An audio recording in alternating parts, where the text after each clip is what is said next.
Assalamualaikum warahmatullahi wabarakatuh. Bismillah, alhamdulillah, asyhadu an la ilaha illa anta, astaghfiruka wa atubu ilaik.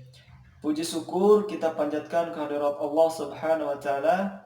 Salawat dan salam semoga tetap tercurah limpahkan kepada Nabi besar Muhammad sallallahu alaihi wasallam. Sahabat Quran semuanya, insya Allah dalam kesempatan ini kita akan sama-sama belajar mengenai bab makharijul huruf. Kenapa kita mesti mempelajari bab makharijul huruf?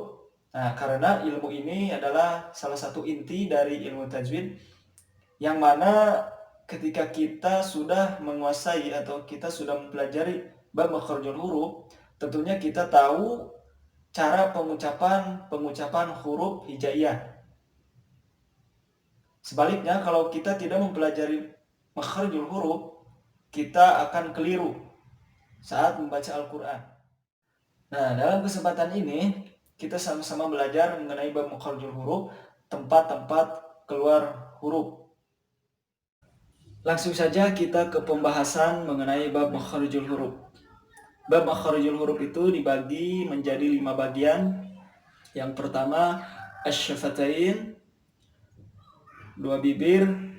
Yang kedua, al-khaisum, rongga hidung. Yang ketiga, al-lisan, lidah.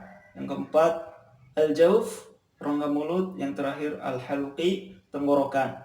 Nah, gimana biar kita mudah mengingatnya atau menghafalnya? Kita bayangkan nih ibarat mulut kita. Yang pertama terdapat 2 bibir di sini. Selanjutnya ada hidung, ya. Terus lidah, di sini rongga mulut, dan yang terakhir tenggorokan.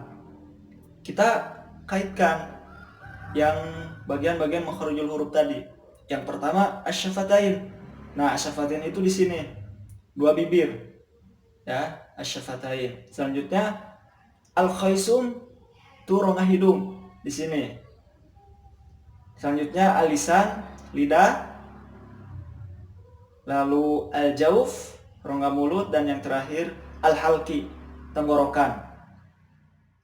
Baik, kita bahas dari yang pertama, asy-syafatain, 2 bibir. Huruf-huruf yang keluar dari sini yaitu dipengaruhi dengan pergerakan 2 bibir. Hurufnya ada 4. Yang pertama huruf wawu. Bagaimana cara pengucapannya? Yaitu kita memonyongkan 2 bibir, ditarik dengan senyum. Misal wa, wa. Terkecuali wawu domah dan wawu sukun itu hanya memonyongkan 2 bibir. Misal wu, bau.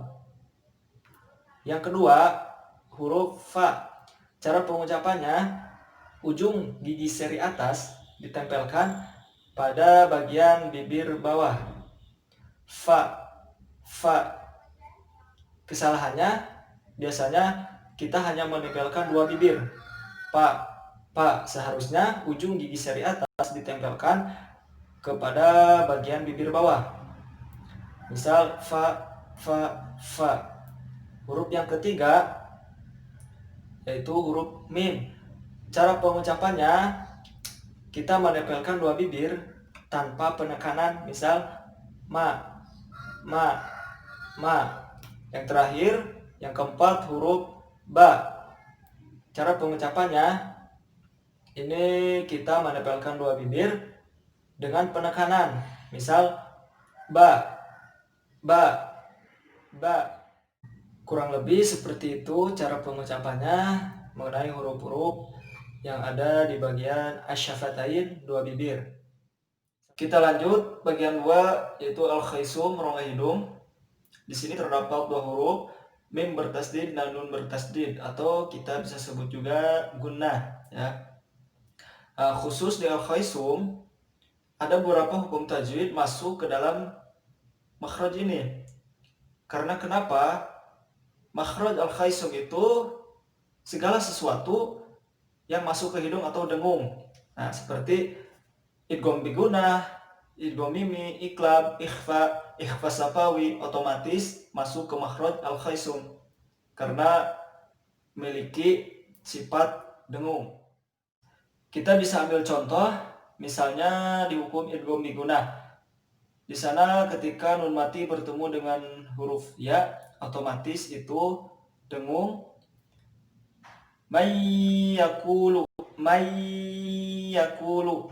Nah, kemudian di iklam nun mati bertemu dengan huruf ba, mim ba'di. Nah, otomatis masuk ke hidung, dengung. Mim ba'di dan seterusnya. Jadi intinya al-khaisum itu adalah segala huruf yang dengung ya, yang masuk ke hidung. Selanjutnya kita masuk ke bagian yang ketiga, yaitu al-lisan, lidah.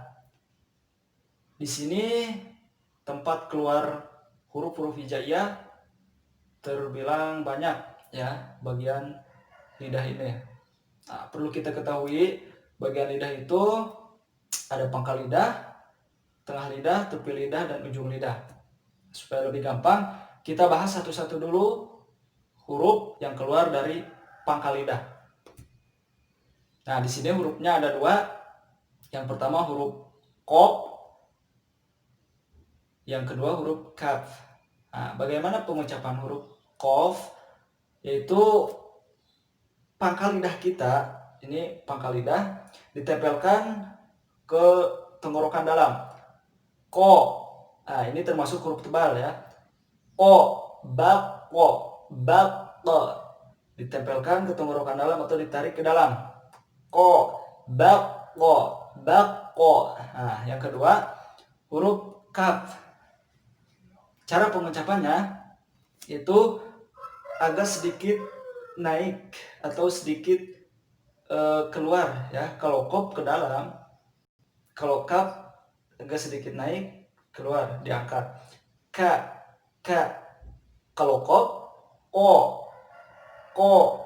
Nah, sedangkan kaf, ka, ka. Nah, bisa dirasakan di sini ya.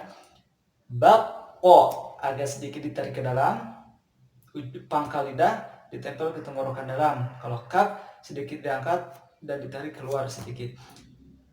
Ka, ka, bak, bak. Kalau ko, bak, ko. Sedangkan kaf, ka, bak, bak. Lanjut bagian tengah lidah. Di sini hurufnya ada 3. Ya, sya, ja. Ya, sya, ja. Cara pengucapannya, tengah lidah menempel ke langit-langit atas. Lanjut ke bagian tepi lidah. Nah, di sini ya. Ini ada huruf bo, satu huruf. Cara pengucapannya yaitu tepi lidah ditempelkan ke gigi geraham bagian atas sebelah kanan atau sebelah kiri. Misal bo, bo, bo. Nah, seperti itu. Lanjut ke ujung lidah. Nah, di sini ujung lidah. Ini terdapat berapa huruf lumayan banyak di makhraj al-lisan bagian ujung lidah. Yang pertama ada huruf lam. Yang kedua huruf nun, yang ketiga huruf ro. Nah, di sini 3 huruf ini cara pengucapannya sama, yaitu ujung lidah ditempelkan ke gusi bagian atas. Ujung lidah tempelkan ke gusi atas. Ujung lidah tempelkan ke gusi atas. Misal la, na, ro. La, na, ro. Perlu kita ketahui juga, ada sebagian mengatakan pengucapan lam, nun, ro ini berbeda sedikit tingkatan ya, berbeda sedikit tingkatan. Saking dekatnya tuh lam ini di agak luarnya, la, la. Nah, kalau nun naik sedikit cara pengucapannya. Na, ro ini sedikit lagi naik sedikit lagi. Nah, kenapa sebagian pendapat mengatakan ini pengucapan sama? Karena saking pengucapannya hanya beda sedikit saja antara la, na, ro. Nah, seperti itu. Lanjut, masih 3 huruf di ujung lidah yang sama pengucapannya, yaitu huruf da, ta, to. Cara pengucapannya, ujung lidah ditempelkan ke pangkal gigi seri atas. Dalam berarti ya, pangkal gigi seri atas. Misal da, ta, po.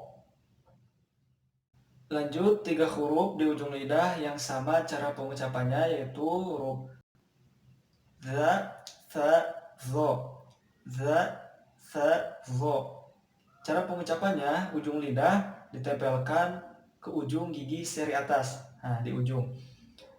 Biar lebih mudah, kita posisinya seperti digigit lidahnya ya. Otomatis ada muncul sedikit lidah kita, ujung lidah kita. Nah, misal za, za, tha, tha, zo, zo. Lanjut yang terakhir, 3 huruf dengan pengucapan yang sama yang keluar di ujung lidah, yaitu huruf fo, sa, dan zai. Cara pengucapannya, ujung lidah ditempelkan di pangkal gigi seri bagian bawah, atau ada yang menyebutkan juga ujung lidah kita ditempelkan di gusi bagian bawah. Fo, sa, za.